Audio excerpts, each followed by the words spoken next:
Hi, this is Ian from Gossamer Gear, and this is the hands-free umbrella clamp. The hands-free umbrella clamp is made of two pieces.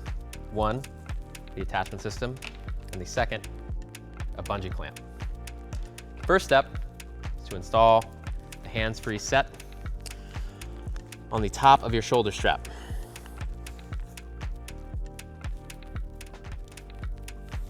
It's a simple Velcro attachment system.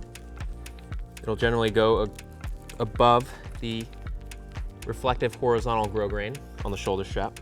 Once that's Velcroed in, you can pop open your Gossamer Gear umbrella by simply pushing open. There's no locking mechanism or anything holding the umbrella back. What you'll want to do, slide the umbrella shaft in between on a horizontal angle and twist, and it'll pop right into the hands-free set. The last step is to secure the handle with the bungee clamp in a matter of seconds.